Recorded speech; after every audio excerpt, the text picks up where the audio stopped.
Well, what an intro. Indeed. Hello, Fox Squad. My name is Akira Strix, or Trickster Fox, whichever you want to go with. And this is Andrew, the YouTuber critic, reviewer of games, movies, YouTubers, TV series, and streamers. And welcome to a brand new playthrough for this channel. And this is a game that I have actually never played before.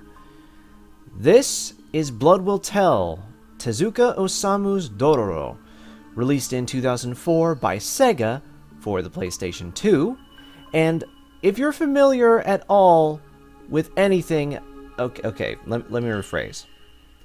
If the name Tezuka Osamu, or I guess Osamu Tezuka, if that name is familiar to you, well, it should be. Because Osamu Tezuka is he is actually a very well-known manga artist. But before we get started, no, I don't want to do that. There we go. Save those settings. Gotta do that before the game starts properly. Okay, that's good. Yeah, let's leave those as let's leave everything else as is and just get right into the game. So, play as Hyakkimaru and recover his 48 body parts stolen by the fiends. That's pretty much all the story we're gonna get for right now, so let us begin.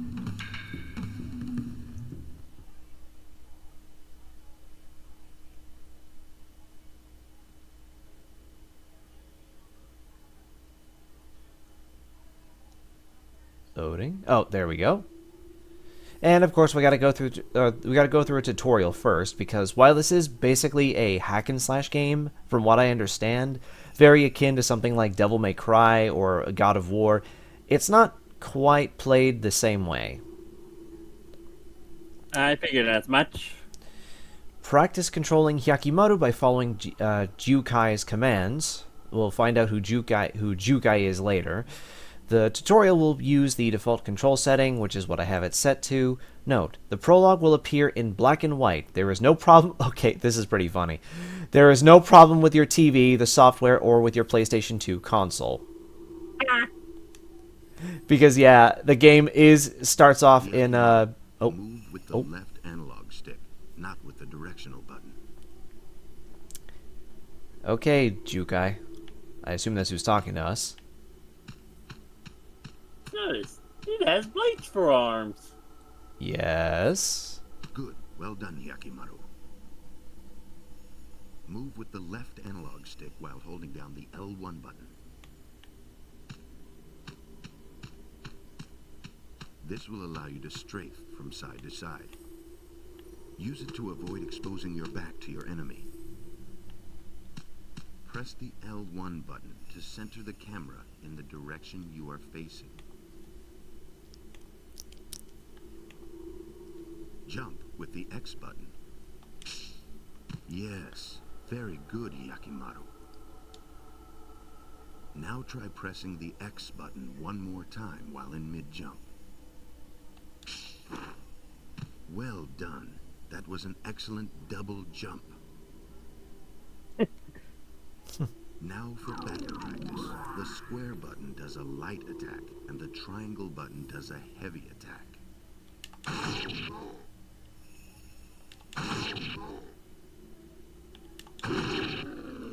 That's me pushing square and triangle, but not at the same time. Quick learner. Now, I will show you a very special technique. Press and hold the triangle button. When your sword flashes, let go of the triangle button. Attack the enemy using that technique. Then press the buttons as they appear on the screen.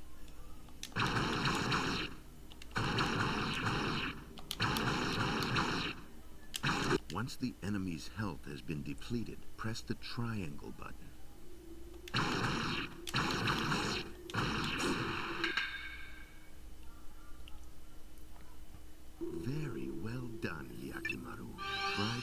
many slashes as you can. You may be rewarded. Look, your attacks have caused your spirit gauge to fill up. See the blue gauge blinking in the upper left corner. Now, press the square button and the triangle button simultaneously.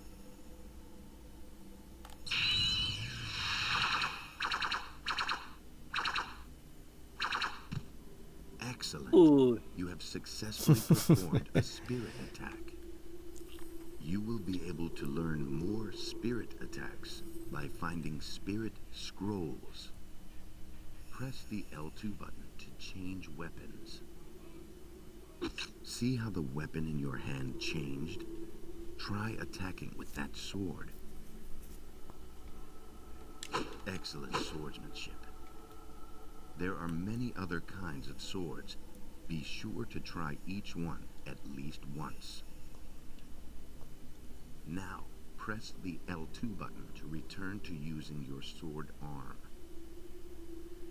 Finally, I will explain how to use the weapons I have built into your body. First, your right arm. While using your sword arm, press the R1 button. Oh. Impressive, isn't it? I call it the repeater arm cannon. This weapon can be used when you have your sword arms drawn. It is very effective, but there is limited ammo, so use it wisely. Now your left leg, press and hold the R2 button. Once you select your target using the cursor, press the triangle button.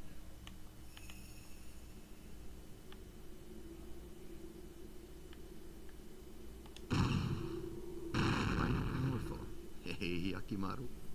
I call it the guided leg cannon. It is very powerful, but uses special ammo. Use it sparingly. Oh, I almost forgot. Those swords in your arms, as you defeat demons with them, the swords will increase in level. Be sure to use them often, Hyakkimaru, for they will serve you well. Hyakkimaru, your journey begins here. Steel your will. Be strong. Defeat the 48 fiends and return here alive. I await you, Hyakkimaru. And so the prologue with Hyakkimaru begins.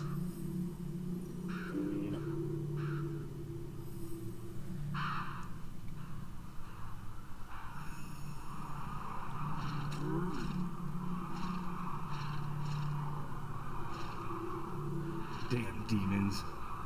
You really think you can kill me? Try me. I will take back all the 48 body parts the fiend stole from me. Alright, so looks like the gameplay is finally beginning. Let's So, go. as you can see, Blood Will Tell, which is what I'm going to be calling this game from now on, not the full subtitle as well.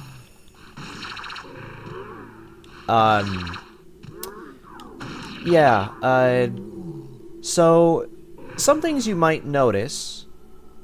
Remember how the story of the game is said to be that Hyakkimaru here has to get all 48 body parts back from the fiends that basically stole them?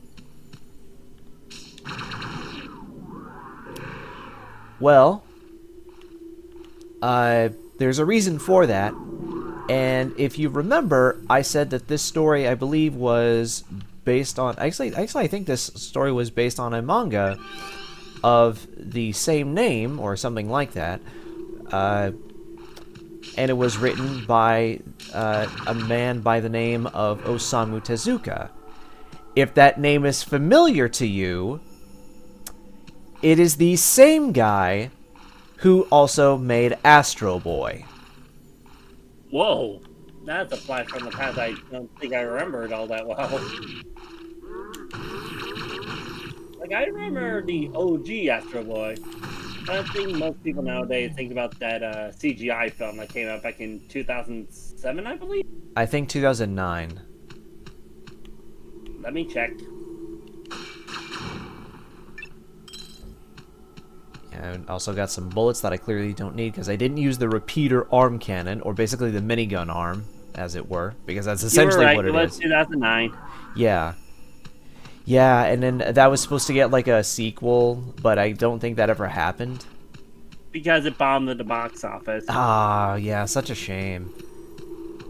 Such a shame because... Reason for a good, like a successor or reboot of the franchise. Yeah. Well, and of course, anybody nowadays would probably still think of the 2009 Astro Boy film. Sure, there's the original, I think, 1960s Astro Boy. I think that's when he started. Originally. But there was also the 1980s version where he had a love interest, and at the end of that series, spoilers, she dies.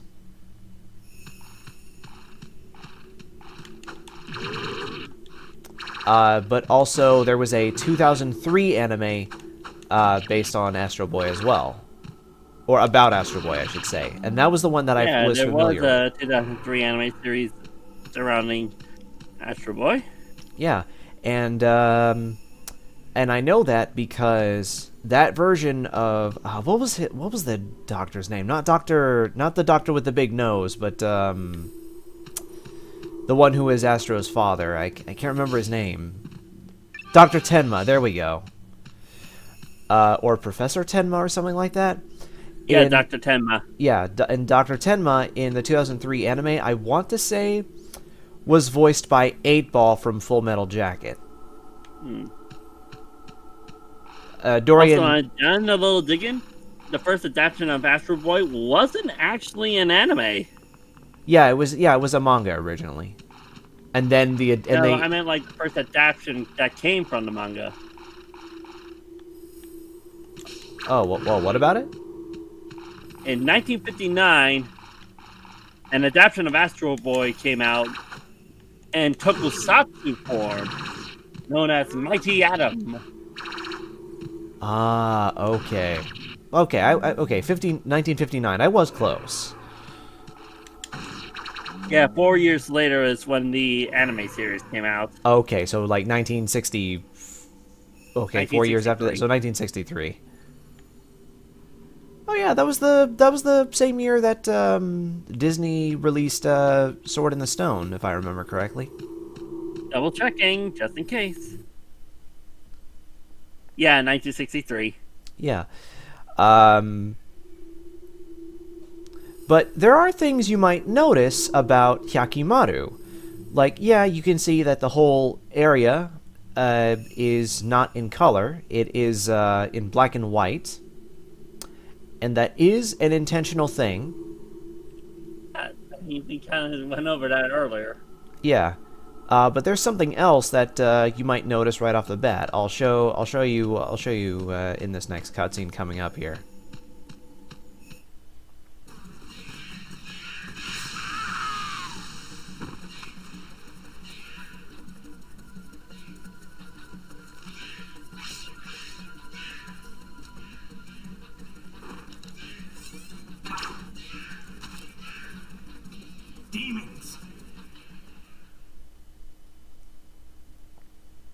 Demons. So yeah,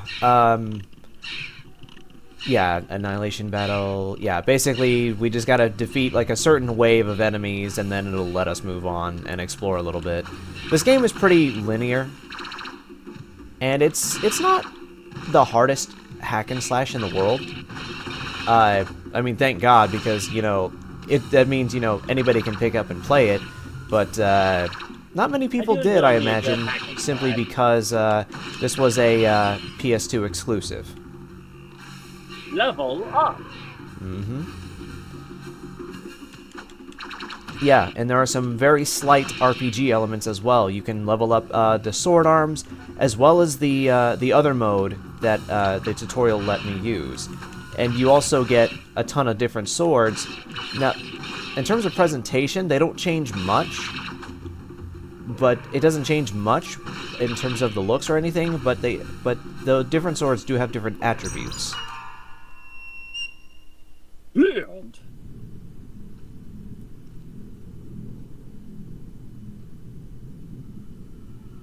What is that? The air doesn't feel right.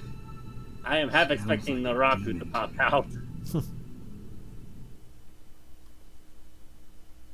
Wait, you were expecting what to pop out? Naraku from Inuyasha. Oh my god, I have not seen Inuyasha in years. Oh god. Yeah, that just goes to show how old I am, and I'm still not 30 yet. And I'm already 30. Yeah, that's right. Okay, and these umbrellas here, you'd think that they would refill your health if you take damage, but no, that's not what they do. I actually had to find this out the hard way. These are basically how you save the game. I kind of figured as much. Yeah, but the game didn't make it very obvious to me, and I actually had to look up a walkthrough, or like not a walkthrough, but a let's play of this game to figure that out. But if you noticed something, did you notice something very peculiar about Hyakkimaru himself? And I don't mean in the way that he looks or anything, but specifically when he was speaking.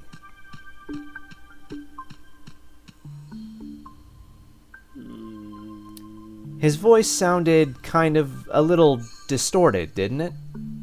A little bit. There's a reason for that.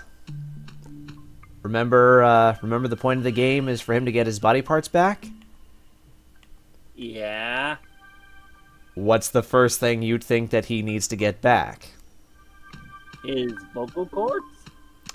Bingo. That's exactly why his voice sounded distorted there. The first thing we get, not really much of a spoiler, I guess, because this is only the first fiend. Yeah, these these demons are called fiends, by the way. And fiends! I finally found one. These fiends live off the sorrow and despair of humans. I'm here to take back my body. And I mean, yeah, by the way, the voice acting is about on... It sounds like it's a little bit on par with something like House of the Dead 2. I mean, it is a Sega joint, so... But no, the voice acting's not terrible for what it is, I think. Okay. Now the actors are actually trying. Yeah, there is actually some decent voice acting here. At least I think so.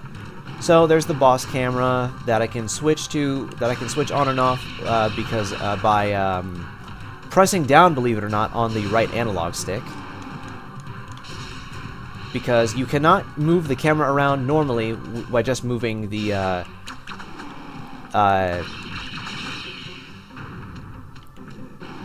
analog stick around, as you can see. That doesn't do anything. But I am getting rid of the smaller enemies first. Oh, never mind. He got rid of it for me. Looks like team kills are on. Apparently so. But let's... No, wrong button, wrong button. There we go. That's what I meant to do.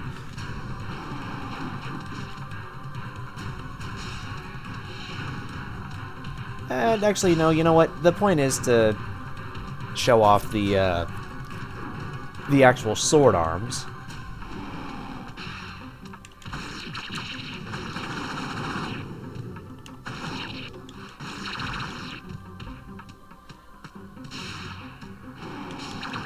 And one thing that I also wanted to note was that while I was looking for a game that I wanted to try and do a Let's Play on after we finished our GTA Online shenanigans, by the time I'm recording this, of course, Yeah.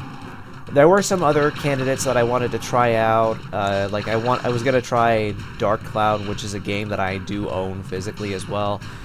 But I decided against it because it's basically like one part action RPG that's also kind of like a dungeon crawler, but it's also part Sim City, if that makes any sense. I think so. Yeah. But that game has mechanics that I'm not a huge fan of, like the dungeons and floors in dungeons always rearranging and randomizing every single time you leave and come back. Yeah, not a big fan of that.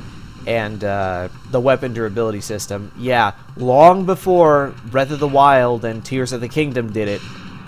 And people thought those games were being original. They were not.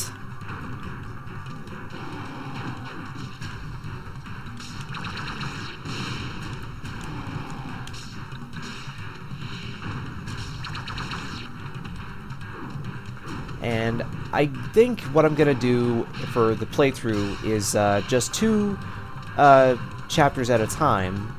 We're obviously going to get through the prologue because the prologue's not very long.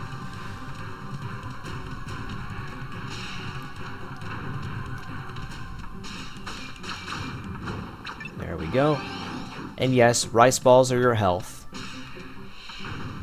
I mean, it makes sense. We are in Japan. Oh, no wonder I wasn't... Okay, I forgot to switch back to the boss cam. That's what I was gonna say. Does he jelly donut?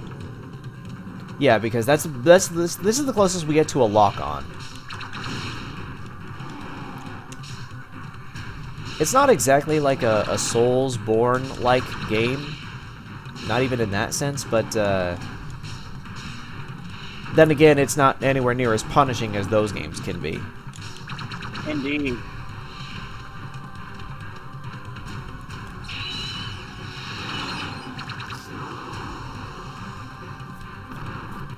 And I play me a good amount of roguelike titles. What's happening?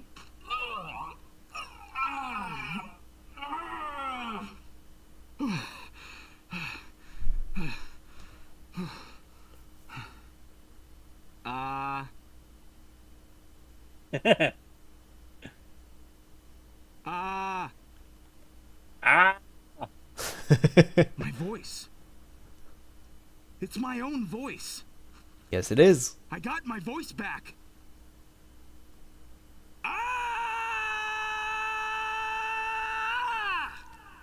Okay, don't do that. Don't do that. You're just gonna lose it all over again. But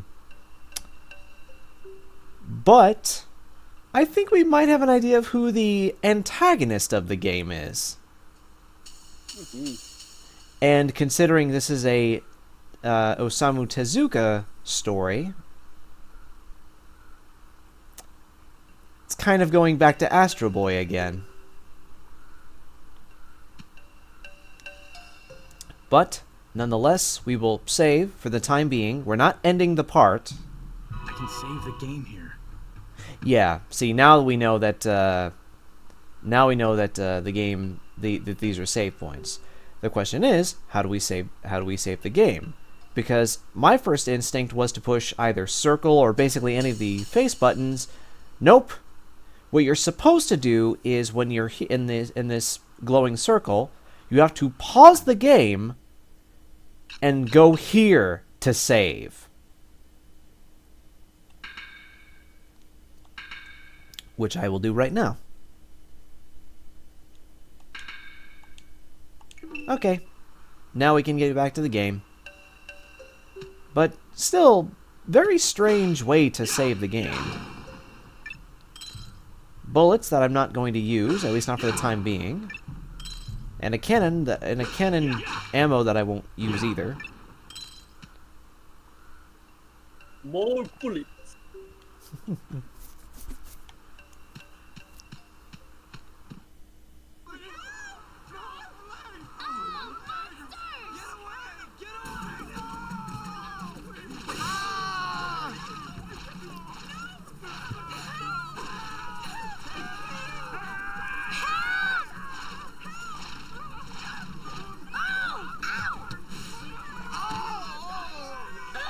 Stay back.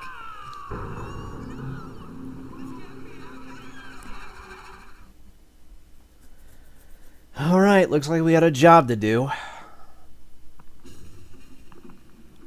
Yeah, we know how these work.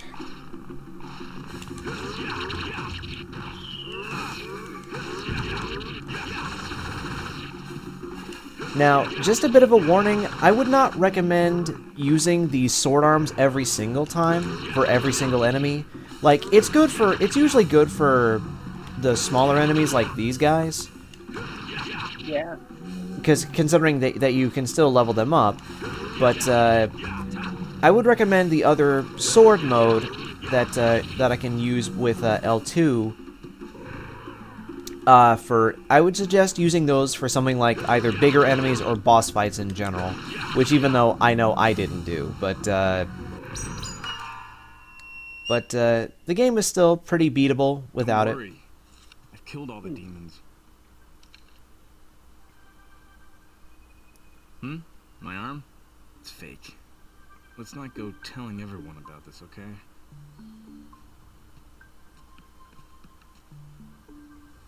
Why are you following me? That sword in your arm. I bet it was forged by a master swordsmith.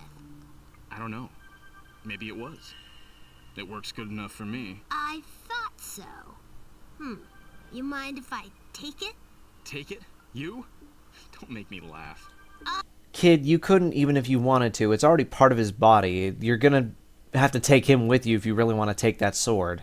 I am the world-famous thief, Dororo. Come rain or shine, once I set my eyes on a treasure, it's mine. I don't think you get it. This thing is attached to my arm. It's a part of me. You can't get rid of me that easily. I will get that sword. Are you stupid? Staying near me is certain death. You saw them, didn't you? I'm haunted by ghosts and demons. Well, the world-famous thief is afraid of nothing. Fire. Or not. Don't follow me.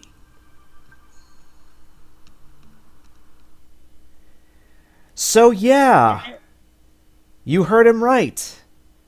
And yes, I did say him. Yeah, I figured as much. That is Dororo, the title character of the game.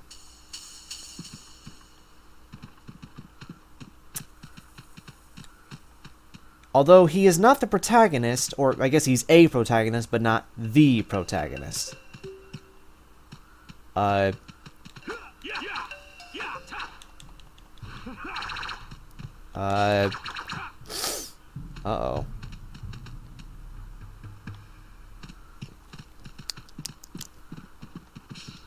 No, I can't go that way. Invisible walls. Oh, you gotta be kidding me. Nope. Oh, I wasn't even supposed to go that way.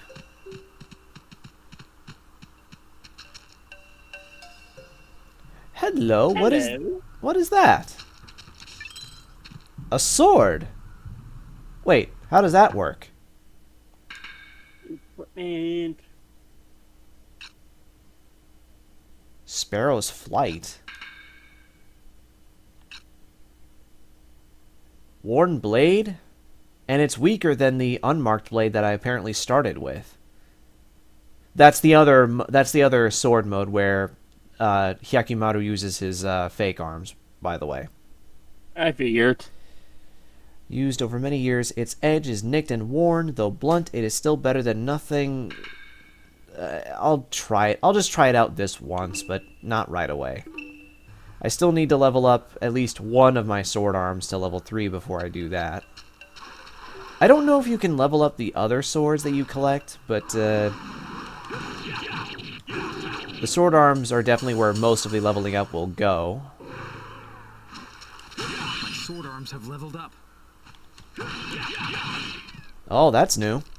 Well, I guess because he can actually talk now. Yeah, and Dororo is kind of invincible.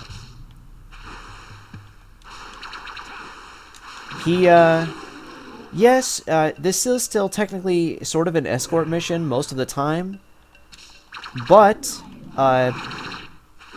he can actually hold his own in a fight.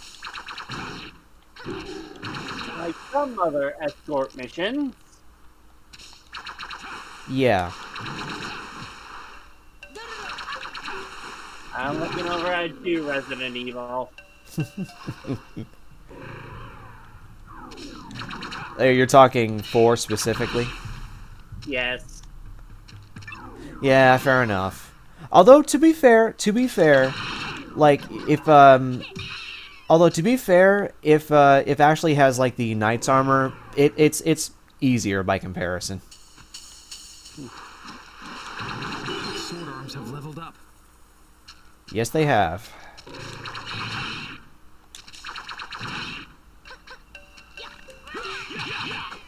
And despite the appearance,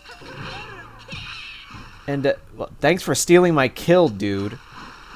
But despite Dororo's, sorry, it's gonna take a bit to get used to that name. Despite Dororo's, damn it. Dororo! Let me go! Let me go! Help! And looks like we got another fiend. Second fiend, homunculus, level 2.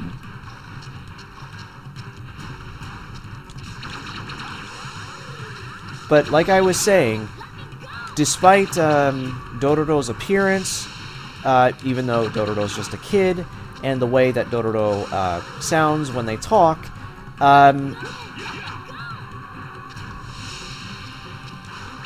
most people would assume, based on how he sounds, people would assume that it's a woman voicing him.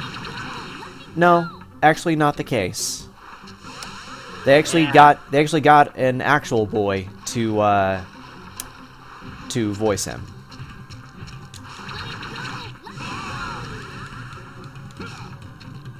Something that was very rare, even for the time. Thanks for your help. I'll cover your back. Well, I do want to get rid of, or at least I want to level up my sword arms at least once more, or at least one of them.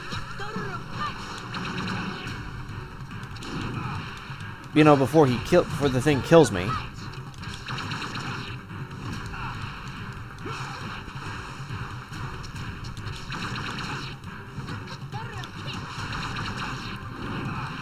Oh my god.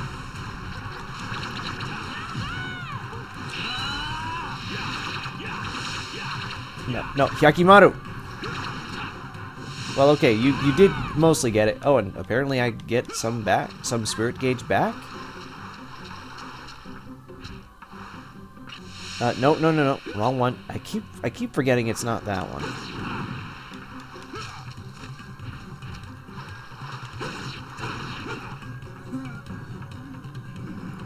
And also, I guess I should mention that using the other sword mode is, oh, another body part.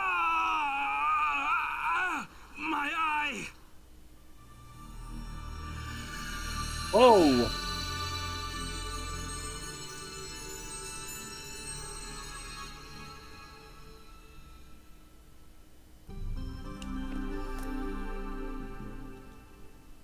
Hyakkimaru has gained a body part. With this, Hyakkimaru sees the real world instead of just through his mind's eye. So, that basically means that the world is no longer in black and white to him.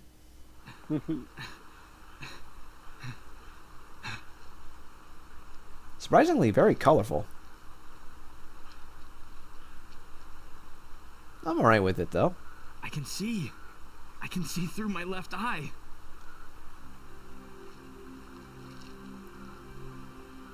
Dororo. You're Dororo.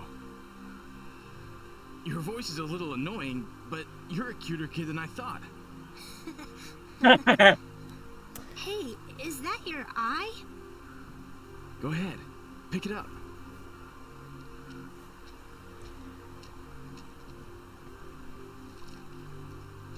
It's a fake eye. Yes, it is. You scared? I don't blame you.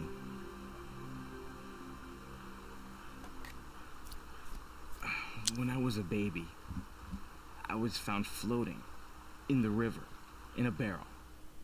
the heck are you trying to be like? The world was ravaged by unending war. The people cried to the heavens, their hearts full of despair. Oh. Unbeknownst to them, Got a little bit of the backstory. world was at the mercy of a group of vile demons known as fiends. One day, a terrible omen appeared in the sky. When morning came, not one, but two suns rose in the east. However, while one sun shined more brightly than ever, the other gave off a dull, black light, as if it were but a shadow of the real sun. Wait a second. Two suns? Why does that sound familiar?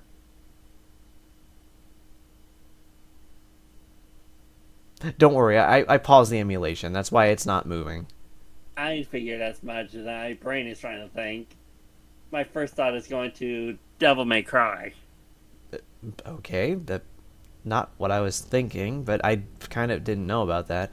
But anyway, let's just move on. It seemed as though the gods of the heavens could no longer bear to witness the troubled times on Earth. Also, and this parted guy ways with sounds the like he's gods doing of a... darkness. I don't think it's Mark Hamill, but he's doing a pretty decent Mark The Hamill gods impression. of darkness, the fiends, looked Yeah. upon this omen with fear. To them, the appearance of two suns foretold the birth of a human that would have the power to end their dark rule. However, the fiends could not destroy this child of light themselves. Well, ain't that about They a bitch. discovered, however, they could corrupt the child's birth parents. I stand The corrected. fiends approached Kagemitsu Daigo, a local samurai, and the future father of the child of light, and enticed him with promises of power. Oh no. One night, Fear. in his dreams, Kagemitsu Daigo saw a vision. In this vision, he was told that he would be given the power to bring order to this chaotic world.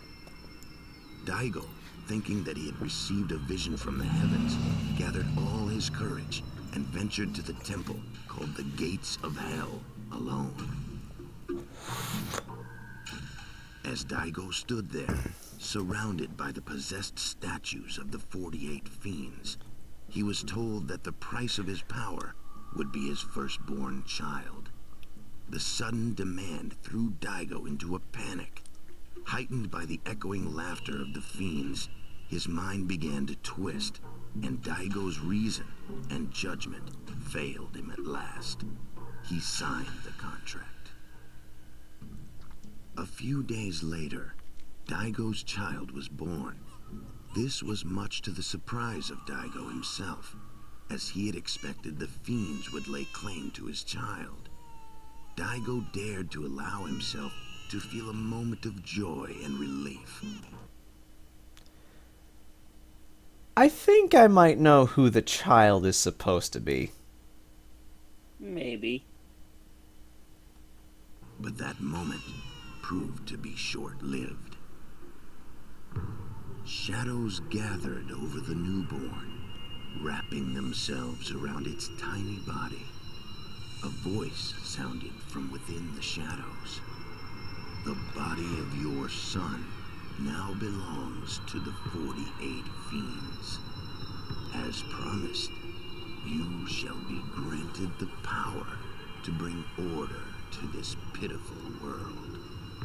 You shall never know defeat in battle from this day forth. Your path to victory shall be littered with the corpses of those who defy you. 48 parts of the infant's body had been stolen by the fiends. Seeing what happened to his son, Daigo let out a blood-curdling scream in anguish. Body parts stolen, huh? Mm-hmm. Yeah, I think we can make a safe guess as to who his child is. Suddenly, Yeah. Daigo sprang into action. He snatched up the infant in his arms, jumped atop his trusty steed, Midoro, His wife desperately tried to stop him, but Daigo shrugged her off and made his way toward the river.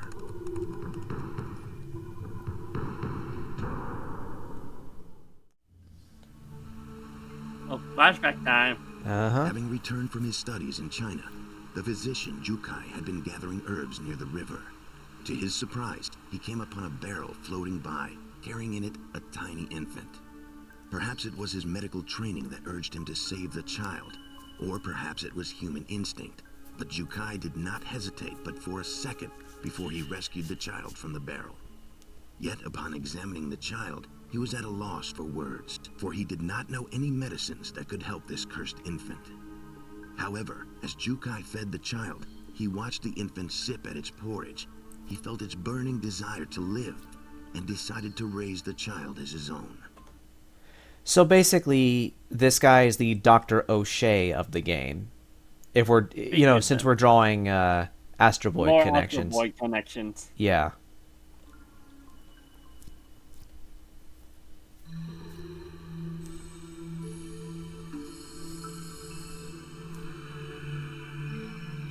One day, a strange voice buzzed in Jukai's ear. "Feed me. Feed me," the voice pleaded. He looked around in search of the source of the voice. The infant was staring straight at him with its empty eyes. "Could it be?" he said aloud. "Were you the one speaking to me?" "Yes," the voice echoed in his mind. Jukai realized that the child could speak directly to his mind. Apparently hit puberty faster than most kids would. I mean, I'm joking, of course, but Yeah. well, that's a little awkward. From that day forward, Jukai communicated with the child telepathically and taught him everything he needed to know about living in this cruel world. When the child turned 3, Jukai made a decision. He decided to operate on the child. He would use all his medical knowledge to give the child everything he was missing. Arms, legs, eyes, nose, ears, everything that the child lacked. He began the operation. After many, many hours, a miracle happened. At the end of the surgery, when the anesthetics had worn off, the child opened his eyes. And for the first time, the child had a complete body. And he had a name, Hyakkimaru. Within a month after the surgery, Hyakkimaru began to learn to use his new body. He sat up, moved his legs, and took his first steps. He stumbled many times, but every time he picked himself back up and tried again. The pain was nearly unbearable, and every day he worked himself to the point of nearly collapsing. Soon Hyakkimaru was able to run about as free as any child. When Hyakkimaru turned 6, Jukai had been watching him run and play like any child would. Despite the fact that he could not see, he knew at that moment that with such wondrous gifts, a strange and fantastic destiny would surely be awaiting Hyakkimaru. As Hyakkimaru grew older, strange things began to occur. Demons began to appear all around them, watching their every move. When Hyakkimaru turned 18, he visited a local temple. While praying, a voice spoke to him from the heavens. "The 48 fiends have each taken a part of your body, young Hyakkimaru. You must slay these fiends and retrieve what is rightfully yours. However, the fiends have also created a human out of your body parts. Slay the fiends, or their human creation, and you shall become whole once again." Hyakkimaru, sensing the seriousness of the situation, sat down to speak with Jukai. Hyakkimaru knew that the fiends were after him, He knew it was because of his special powers that the demons wanted him dead. Even though he had artificial limbs and could not see nor hear, he could see things with some sort of innate sixth sense. He knew that the fiends considered him a threat and would do anything to get rid of him. Hyakkimaru decided that he must seek out the fiends and destroy them. To help him accomplish this, Jukai decided to perform one final operation on Hyakkimaru. He fitted Hyakkimaru's body with various powerful weapons. As Hyakkimaru prepared to set off on his quest, Jukai warned Hyakkimaru of the dangers he was sure to face. He explained that fiends lived off of human suffering and grief. He told Hyakkimaru that if he encountered any peoples burdened with inexplicable pain or suffering, chances are he would find a fiend nearby.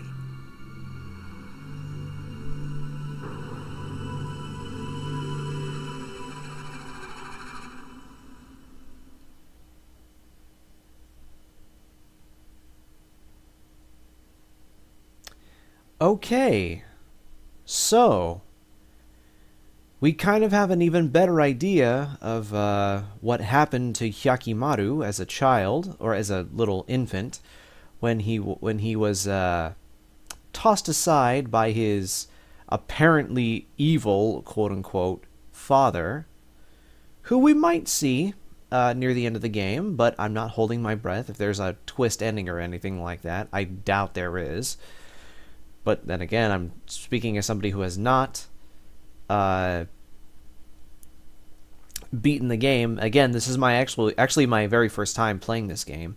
I downloaded this game on a whim, and am emulating it now just for the sake of doing a Let's Play on it. And I'm going to save the game.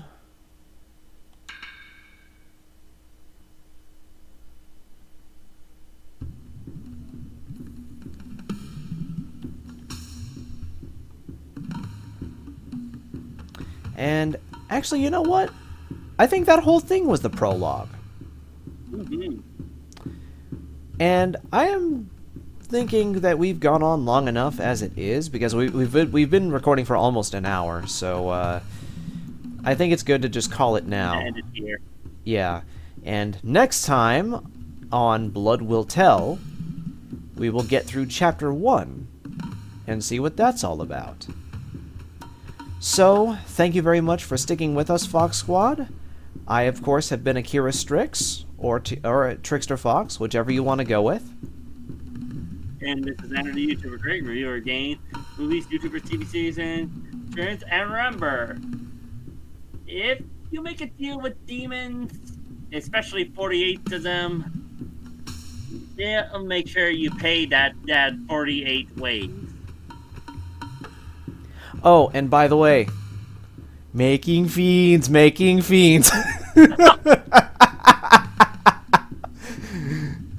I'm sorry. Oh, man, that is just like in the back pit of my mind. Yeah, I had to do it because they were called the 48 Fiends. And the first thing, I tried so hard to fight it and not make that reference when I was playing the game. The first thing I thought of was making fiends. Alright. Time. Okay, well, you guys know the drill. Like, comment, and subscribe. Follow Andrew on his socials. And the schedule as of now is, by the time I start uploading these videos, every Wednesday will be this game with Andrew. Every Thursday, I will be doing a live stream over on Twitch of basically any game of my choice. And every Friday will be Beatdown Fists of Vengeance once again, because I am finally back at this point to record more of Beatdown Fists of Vengeance and just basically wrap that up. So yeah. In any case, we'll see you guys later. Take care.